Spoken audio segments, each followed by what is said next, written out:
If we haven't built kind of a muscle for feeling our feelings and feeling into the collective without attaching to it, it could be overwhelming. Carl Jung said, whatever we exhale will come to us as fate. We are affected psychologically by cosmic information, cosmic waves of energy. We know that. We know at full moon, the medication in psychiatric wards generally has to be raised because the people are affected by the changes in the lunar cycle. Hence, lunar tick comes from that. But right now we do have incoming energy definitely from the sun, solar flare, also. yeah. And that affects our brains. Our brains are operating according to certain grids, certain geomagnetic grids, and they get affected by these incoming radiations, these solar flares. So never mind astrology, also from just pure solar energy coming in, physical solar energy, they're also affecting us psychologically. So how do we deal with these waves of emotions? So I think that it's sort of a preparation, if you like, of how do we actually cope with the overwhelm, which can sometimes feel like an overwhelm. How do we cope with that? What's the best way? What ways can we use when we have this overwhelming feeling, whatever that is? How do we navigate it? Do we navigate it? Or do we just exile it into the basement where we just leave it there because we don't want to look at it? And lock the door. And Carl Jung said, whatever we exile will come to us as fate. It'll come back up. It has to come back up. Yeah. So sort of putting our emotions in the basement isn't a good idea, but it's very often what we do because we don't feel safe. And we also don't know how to deal with them very often. A lot of people I speak to, when I say sort of, how do you deal with your emotions? They say, what emotions? Men often say that anyway. When we say, how do you deal with emotions, John? What emotions? Men don't have emotions. They do. They're just generally, very generalized. No, we do. We definitely do have emotions. We may not have the biological or psychological ability to express those emotions, and that's the problem. It's not that we don't feel; it's that we don't have the ability that females generally have to express them. But we definitely feel them. Absolutely, and we all do. We're all human. We've all got masculine and feminine, and it's really about how do we navigate them. So it is a theme of oceans. It is a theme of waves, because emotions tend to come in waves. So that's what we're going to talk about tonight. Just knowing that we're in preparation. Operating according to certain grids, certain geomagnetic grids, and they get affected by these incoming radiations, these solar flares. So never mind astrology, also from just pure solar energy coming in, physical solar energy, they're also affecting us psychologically. So how do we deal with these waves of emotions? Yeah. And I think one of the big things with emotion is whenever sort of people speak about emotion, especially if it's difficult emotions. So let's just say you're experiencing grief or sadness or anger or rage or any of those. It's generally seen in a negative light. It's not seen as a positive thing. It's generally, oh my goodness, like everything's rocking, or I feel very bad, or this is bad, bad. And that's what I really, really want to talk about, because is it bad? And what I want to ask, which kind of came to me earlier, is what if you knew that there was no feeling that you couldn't handle? No wave that you couldn't ride? How would that change the wave of emotion? Because very often it's the fear of the feeling. It's the fear of the pain, the fear of the emotion. It's not the actual feeling. It's the fear that you can't cope with it, that it's going to overwhelm you, that it's never going to stop, that it's going to kind of take you out and you're not going to survive it. And I think that's the fear feeds into us kind of running for cover or exiling the emotions pushing them underneath, or getting into an addiction. And addictions don't have to just be alcohol and drugs. Addictions can be work. Addictions can be cell phones. Addictions can be sport.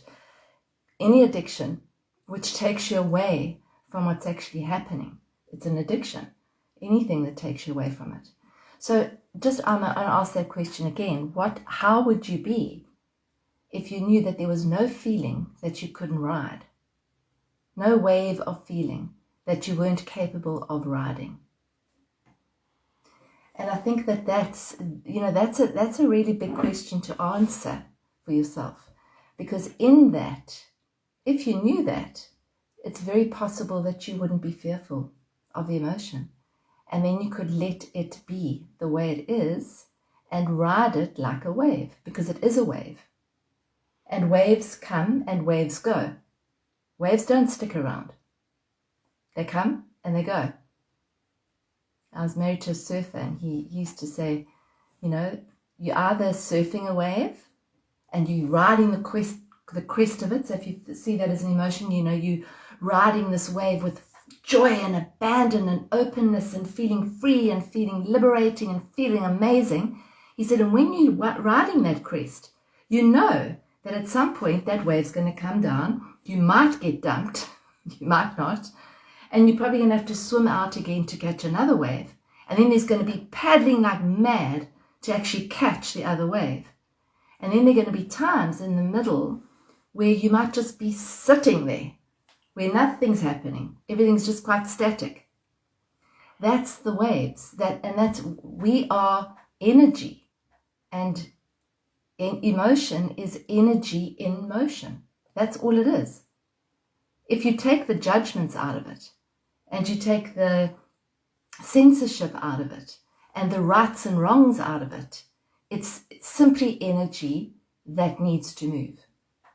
Yeah? Yeah, well, that's what emotion is, the energy in motion. That's what emotion is. And what really scares people is the perception that I won't cope. It's a fear of not coping. It's a fear of drowning in the emotion, drowning in the water of emotion. It's that fear. But what if there was nothing to fear? What if who you really are cannot drown? What if who you really are is the ocean? Then where's the fear of the wave? It's only the perception that you are on the surface of the wave, on the surface of life, that you are this brief expression of the ocean on the surface of life. That creates the fear, because you know that all waves are unstable, all waves are changing, and all waves ultimately crash onto the shore. And if you know yourself as a wave, it's a scary place to be. But what if you knew yourself to be the ocean? And yes, you can have the human experience of experiencing the surface of the ocean, of experiencing yourself as a wave for a brief moment in time.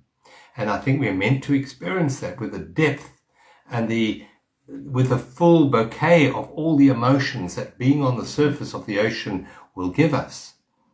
And it's not scary as long as you don't forget who you really are.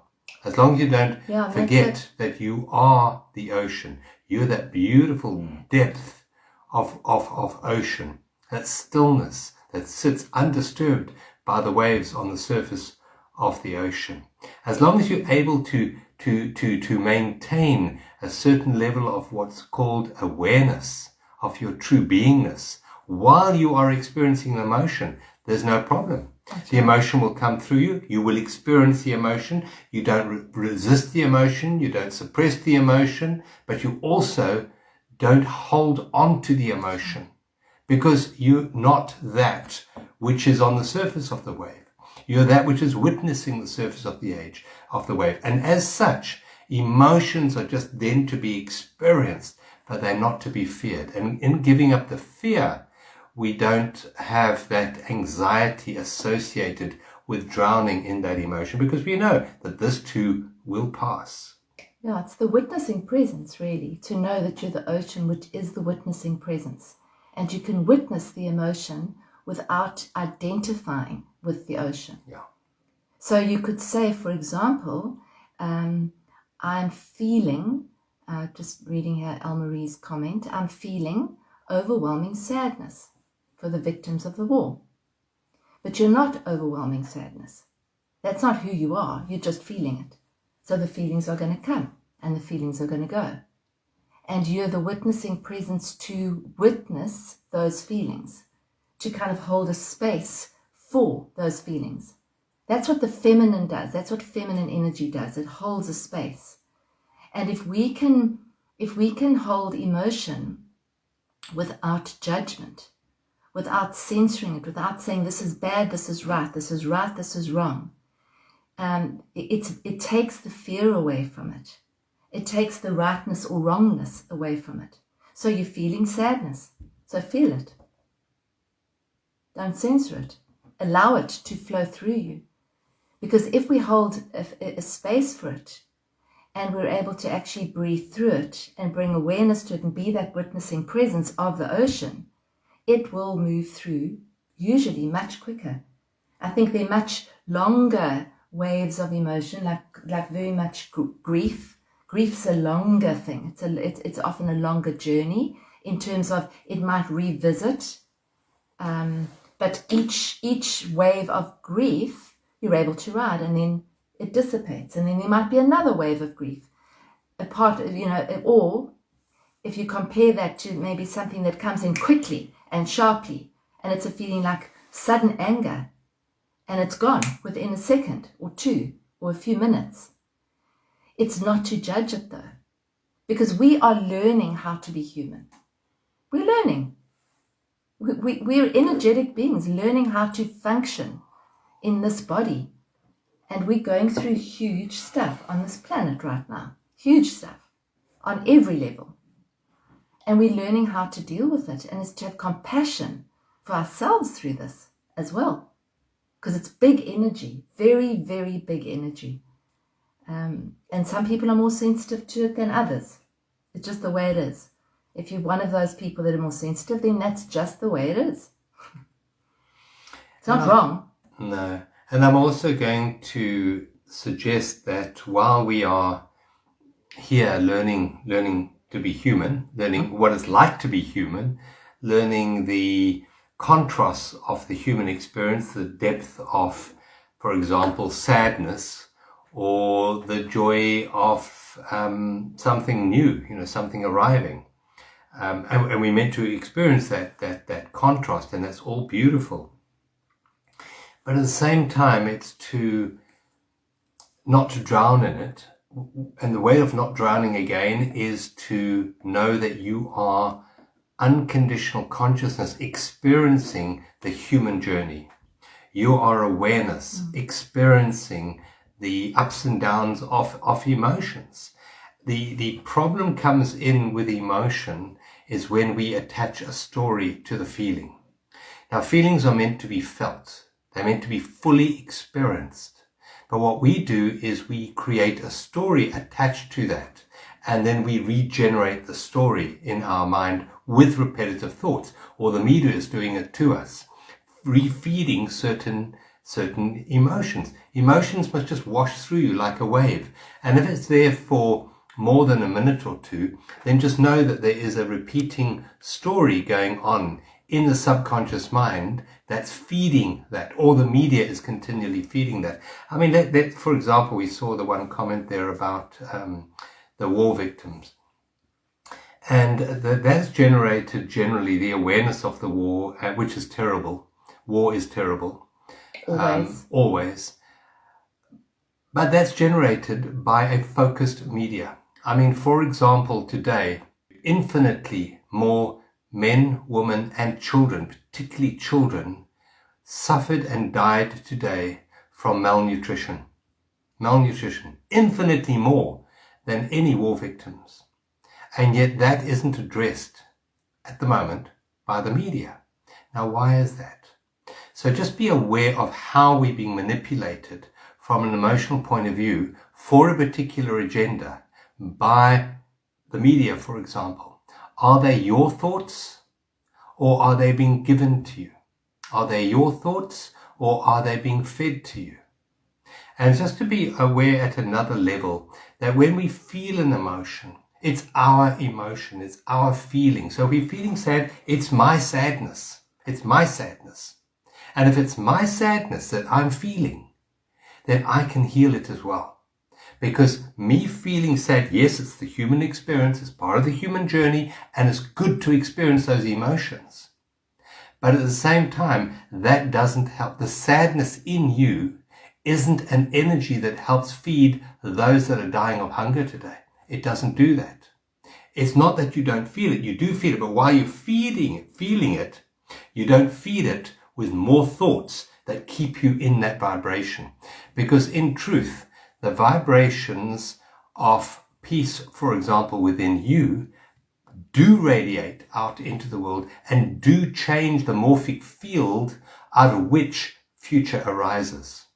So if we are stuck, for example, according to David Hawkins, Dr. David Hawkins, one of the lowest emotions or the most sort of disabilitating emotions, anti-life emotions that we can ever feel, the most damaging emotion is shame. Shame is a very, very low emotion. And it's generally used by powers that want to control to manipulate and control people so they don't step out of line. And it's a very debilitating emotion. But in feeling shame, it doesn't actually raise the energy for the community. It's not a positive, when you say positive, it's not an uplifting emotion. It's not an empowering emotion. It's a disempowering emotion. And if you think back to your childhood, were you controlled by shame? Did that manipulate and control your behavior through shame? Did you do it to your children? Did you shame them into obedience? Well, that's a method that's been used for hundreds, thousands of years to manipulate and control people. But it's not a helpful emotion. Yes, feel it, but then let it go, let it go. And as we rise, if you look at David Hawkins' map of consciousness, we go through various emotions until we get to, on his chart, which goes from 0 up to 1,000, we get to about 200. And at that 200, we go through what's called courage. It's the courage to face your emotions. It's the courage to face the realities of the world. It's the courage to do what you can do to uplift a situation physically, but not to drown in the emotions below that, which don't help you and they don't help the world below you. It's to realize that the feelings that you have within you have real power in the world of human experience. And we can put up the chart of David Hawkins' emotions, and you can see the emotions below 200, they disempower you as an individual and they disempower the collective. Not that you suppress them, you feel them and you let them go. The emotions above 200, you go then through acceptance, for example. Acceptance is such a powerful healing state of consciousness. It heals grief. And as you move through that, you become a power of positive transformation in the world, in the human experience. Yeah, I think what happens very often, or what does happen very often, is that we have an ideal, we have an idea of who we are. So, for example, let's just say you consider yourself to be a good person. You're a good, compassionate, caring person, and you like to help people. And you have a moment where you have an emotion that isn't that. It's not a kind emotion. So I'll give you an example that I heard a while ago. It was a chap who's a psychologist, and he had a client. Let's call her Mary, and she came to him, and she said that her husband had been admitted to a nursing home. They were elderly, and it was unlikely that he was going to come out. And she started having incredibly bad dizzy spells, but very bad, so bad that she could barely stand. And she went to the doctor, and they checked her out, and they looked, and they couldn't find anything. So she eventually came to this chap and said, "Look, I don't know what's wrong with me." And he asked her the story, and she told him what happened. And he said, "Well, when does it generally happen?" And she said, "Well, as soon as I walk into the nursing home, actually, this dizziness overcomes me." And so what he said to her is, "Okay, let's feel into that dizziness. So let's just allow that to be there. Let's not try and analyze it or strategize it or anything, because that doesn't help. We think it does. We think that by understanding an emotion, it's going to take it away. It doesn't at all." Okay. So it was just to actually feel, where are you feeling this in your body? imagine now you walk into the nursing home, where you're feeling it. And what actually happened, it was dizziness that she connected with. And then as she stayed with it, so she stayed on that, let's call it a wave of emotion. She stayed with it. And he then said, okay, feel into it. And she said, in the middle of it, she said, I'm so angry. And this wave of anger came up for her, but really, really deep. So much so that she uttered the words, I hate him, towards her husband. Now, she didn't hate her husband. She loved her husband. They'd been together for 50 years or something. She certainly didn't hate him. But what was happening for her was that she was really disappointed. And she was angry with him because he was dying. He was going to die, and she wasn't going to have him around when she died. And there was like an unspoken agreement that he would be there, and now he wasn't going to be there. But she couldn't possibly acknowledge that anger because it didn't fit in with her role of who she was. She was a caring, beautiful, I think she was a Christian woman who cared about her husband. She loved him. And now suddenly there was this anger towards this man that she loved, and she couldn't contain it. So she couldn't handle it. So she just exiled it. And it came up in a physical symptom. Now that happens often. It happens more often than we know. You get a headache. You don't link it to an event that happened or trigger or anything like that. You just think, I've got a headache. Yeah. You don't imagine that it's got anything to do with anything else. And what happened in that particular situation, and I know because I've been through this many, many times with clients and myself, is as he was able to sit with her and say, feel into that anger, allow it to be there, breathe into it without judgment. Just feel the raw feeling of that feeling. That's it. The feeling started to subside, and basically after that she was absolutely fine. No more dizziness. You could go see her husband. And there's many stories like that. So physical conditions, physical pain, physical tiredness, pain's a big one. A lot of dis-ease is caused because we don't know what to do with that feeling because it doesn't fit the image that we have of ourselves. Yeah. And so it's just to see that. And really, for me, the dealing with emotion is being able to witness it, being that conscious, witnessing, observing presence. That witness that never goes anywhere. That ocean of awareness is with you always. And it can become a best friend because that's always there. It's who you are. It's who you are. So it can't go anywhere. Can't go anywhere. You can't go anywhere because you're always with yourself. And so if you're scared of an emotion, it's to cultivate that connection with that witnessing presence that is you. Yeah. And to know that whatever the feeling that you have, that witnessing presence, that ocean is supporting you always. Yeah. And that you are held and supported. And you can say those words to yourself. I say them to myself. I am held and supported in this moment. It's safe enough for me to feel this feeling. Even though I'm feeling X, Y, Z, I deeply love and approve of myself. That's the emotional freedom tapping technique, very briefly. But I mean, those kinds of words, it's as if you had a compassionate friend sitting with you, because you do. It's inside you. So it's not fighting yourself. It's not fighting the emotion. It's not saying I shouldn't be feeling this. Oh my goodness, why am I feeling this? Why am I feeling this? And we do that. What's happening astrologically? I know, I get people from what's happening astrologically because we want a reason for this feeling. And that's okay. It satisfies a little bit of curiosity. But at the end of the day, the feeling just needs to be felt.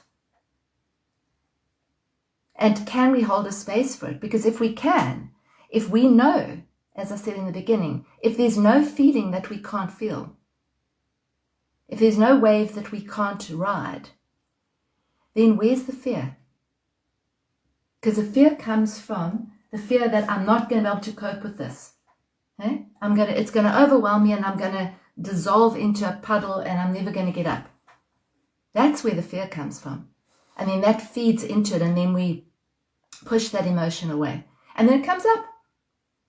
It either comes up as a couple of days of crying, which is fine, or it comes up as a temper tantrum, or it comes up as a headache or a pain or something worse. And what you're saying there is, it's quite interesting, because fear is normally the underlying emotion to all of those distressing emotions that we have. For example, that lady whose husband was in that nursing home was probably going to die, and she felt dizzy.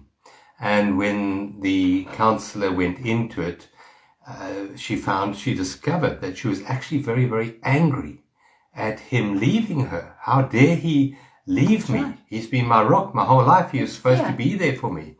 But underneath that anger was fear. Underneath all anger, there's fear. But being a sort of good person, she wasn't prepared to face the anger, and she definitely wasn't prepared to face the fear. But until you accept that emotion, until you accept that underlying emotion, if you embrace that emotion in the power of your awareness, it dissipates. And if she held that anger, just allowed it to be there, it would, within a minute or two, start to dissipate. It's the same with fear. If you look directly at fear, what does fear stand for? It's an acronym of false evidence appearing real. And if you look directly at it with the light of your conscious presence, it dissipates because it's a phantom. All fear is a phantom. When you look directly at it with awareness, that's the light of your own awareness, your own consciousness, it dissipates. If you don't look at it, it owns and controls your thinking patterns, and your thinking patterns will carry on regurgitating, regenerating those patterns of emotions which control you. So it's to come back to tonight's talk is about navigating or surfing these waves of emotion. And the way we do it is through the power of awareness, to be aware while you're feeling the emotion that you're not the emotion. The emotion comes in waves, and the danger of the emotion is when it takes you over. In other words, when you become the angry person, when you become the jealous person, when you become whatever, it's taken you over. It's your identity. I am that. Sure. And in truth, you're not that. You're the awareness which is feeling that emotion. And if you're able, as you're able to cultivate a certain level of awareness while feeling the anger or feeling the guilt or feeling the shame, you're no longer it. And that light of knowing who and what you really are in that moment, that light of awareness, allows that emotion to pass through you without you holding on to it for a sense of self. For sure. And it dissipates very, very quickly. It dissipates anywhere between 15 and 30 seconds. That emotion will pass through you, and that wave carries on its way. But you're no longer feeling it. You're no longer caught up in it.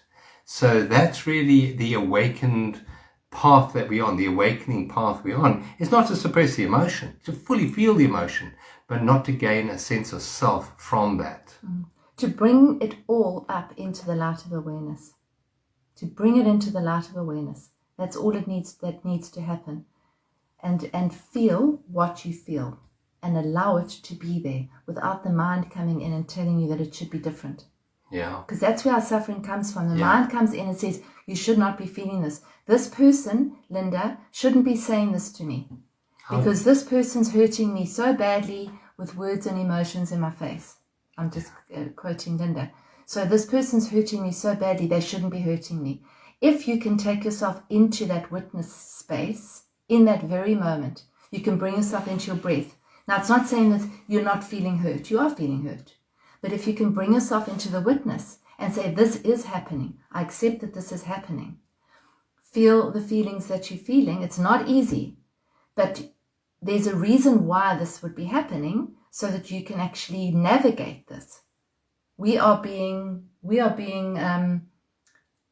groomed here.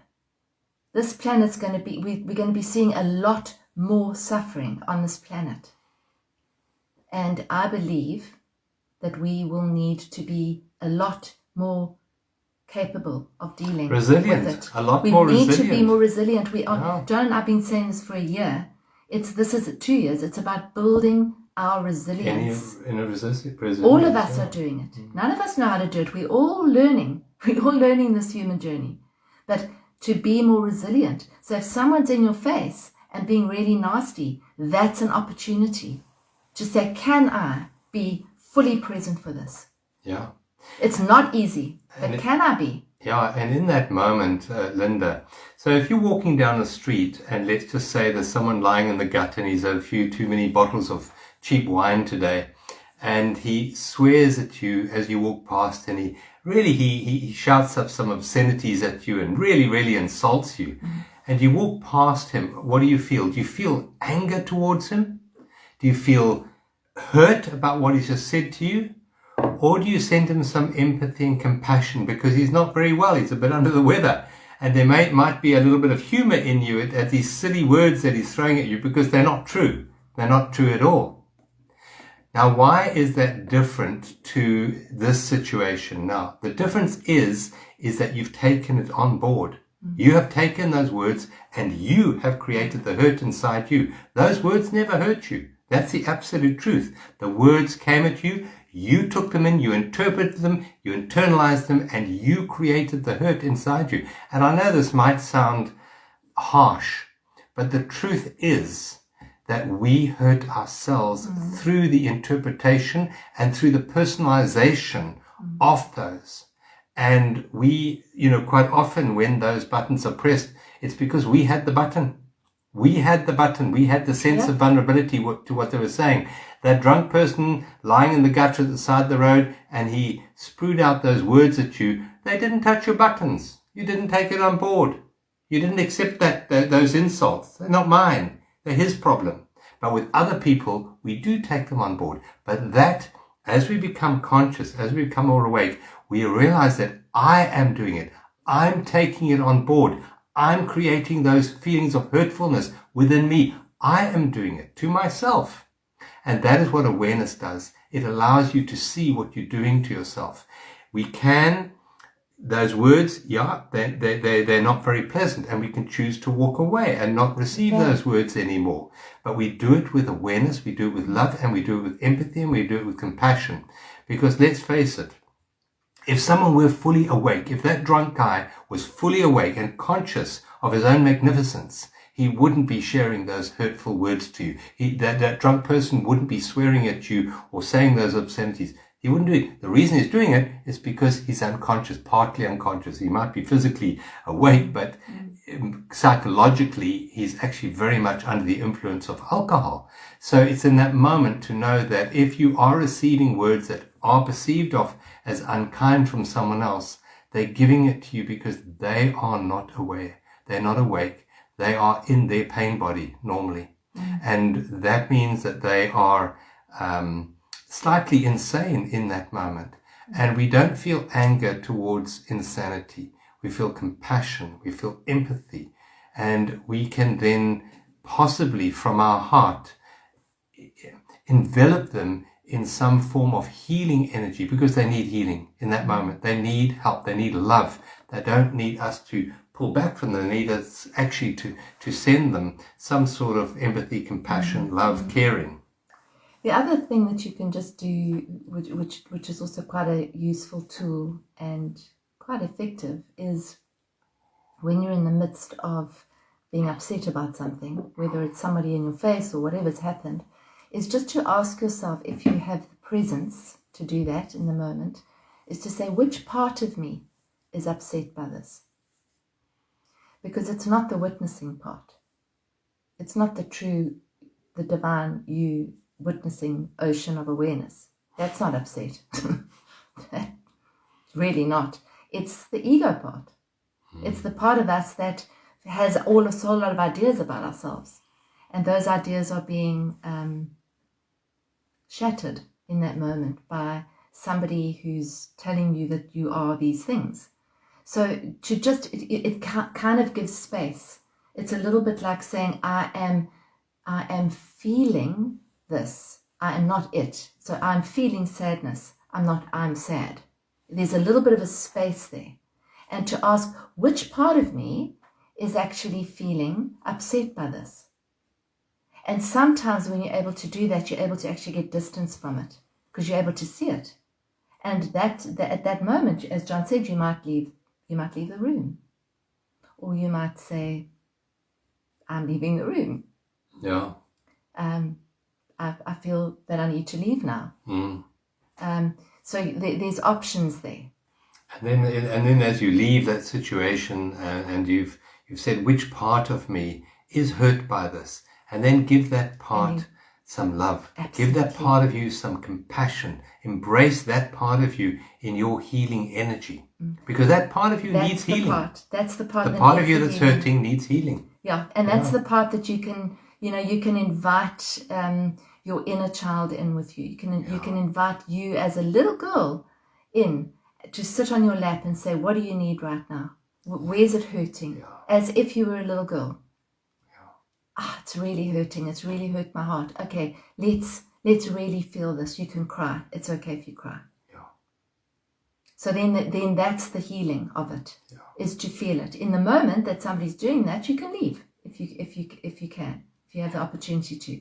But then to actually feel the feeling. Yeah, and you hold that emotion in your awareness. That's all. You're the ocean holding this wave of emotion. You're just holding it. Gently. You're holding it like a little child, a hurting child. You're holding it. You are not it. You haven't drowned in the emotion. You're the awareness of the emotion. The moment you become the witnessing presence, you're no longer unconscious and enveloped in that emotion. That's awakened living. It's not that you don't feel the emotion. You feel it. Absolutely. But you no longer drown in your identification with that particular emotion. So it's not seeing emotions as wrong, as bad, as now you're feeling very sad. Be sad. Feel the emotion. Feel the emotion of sadness. Allow to feel it as fully as you can possibly feel it. If you need to cry, cry. And cry and cry and cry and cry until you can't cry anymore. Nothing wrong with it. But while you're doing that crying, just be aware of any thoughts that you are thinking that are feeding it. Because there's the problem. That's what happens, I'm crying and then there's a whole story. No, you're not feeling anymore. Now you're thinking about it and you're generating a story. Feeling must just be felt with no thoughts in your mind. Yeah, and the other Zero thing thoughts. Zero story. No story at all. Just the feeling. And you find, funny enough, that paradoxically, when you fully embrace that emotion, that feeling with no thought about it, just in that moment, you find it dissipates actually very quickly. The wave just passes through you. Yeah, and then just lastly also, if we're projecting or acting or reacting, we're not feeling. That's just to know that.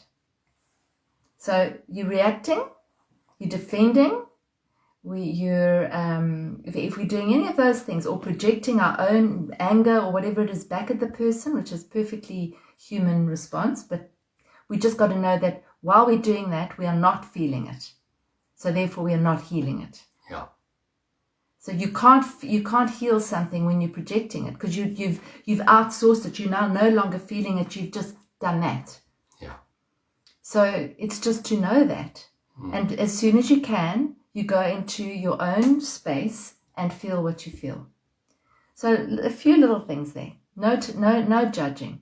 Allowing. Bringing it into the light of awareness. Allowing it to be there. Breathing. Yeah. Breathing's key. And using these times that we're going through not to submerge you in the unconsciousness of emotion, but to actually help you elevate your awareness into higher states of consciousness.